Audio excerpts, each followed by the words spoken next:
ഭൂഗർഭറയിൽ നിന്ന് പട്ടാളക്കാർ വലിച്ചിറക്കി കൊണ്ടുവന്ന സദ്ദാം ഹുസൈന്റെ രൂപം കണ്ട ലോകം ഞെട്ടി. കരുത്തിന്റെ പ്രതീകമായിരുന്ന സൈനിക വേഷമില്ല, കണ്ണുകളിൽ ആജ്ഞയുടെ പഴയ നോട്ടമില്ല, നീണ്ട താടിരോമങ്ങളിൽ വിരലോടിച്ച ഇരയുടെ ദയനീയ ഭാവത്തോടെ ഇരിക്കുന്ന ഒരു പുതിയ സദ്ദാം ഹുസൈനെയാണ് ലോകം കണ്ടത്.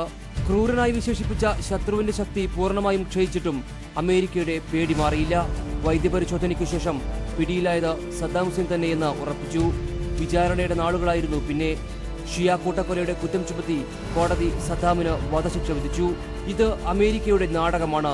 ബുഷ് താങ്കളാണ് യഥാർത്ഥ കുറ്റവാളിയെന്ന് ക്ഷീണിതനായ സദ്ദാം കോടതി മുറിയിൽ വിളിച്ചു പറഞ്ഞു.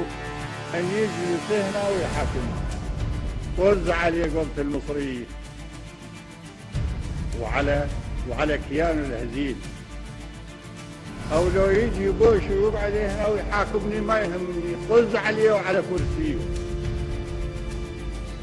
وعلى أبوه اللي قبله.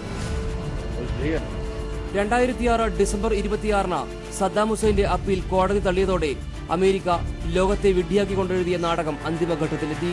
2006 ഡിസംബർ 30 സാമ്രാജ്യത്വം കഴുത്തിൽ കൊലക്കയറ് മുറുക്കിയപ്പോൾ സദ്ദാം എതിർപ്പിന്റെ ശബ്ദമുയർത്തി. തൊട്ടടുത്തെത്തിയ മരണത്തെ മുന്നിൽ കണ്ട് ഭയന്നവന്റെ ശബ്ദമായിരുന്നില്ല അത്. മറ്റൊരു രാജ്യത്തിന്റെ ആഭ്യന്തര അജണ്ട മാറ്റിയെഴുതുന്ന അമേരിക്കൻ സാമ്രാജ്യത്വ നിലപാടുകൾക്കെതിരായിരുന്നു ആ ശബ്ദം. സദ്ദാം യുഗം അവസാനിച്ചതോടെ ഇറാഖിന്റെ നിയന്ത്രണം അമേരിക്കയുടെ കൈകളിലായി. ഇറാഖിലെ എണ്ണസമ്പന്ന മേഖലകളിൽ അമേരിക്ക ഇപ്പോൾ പലവിധ നിർമ്മാണ പ്രവർത്തനങ്ങളും നടത്തിക്കൊണ്ടിരിക്കുകയാണ്.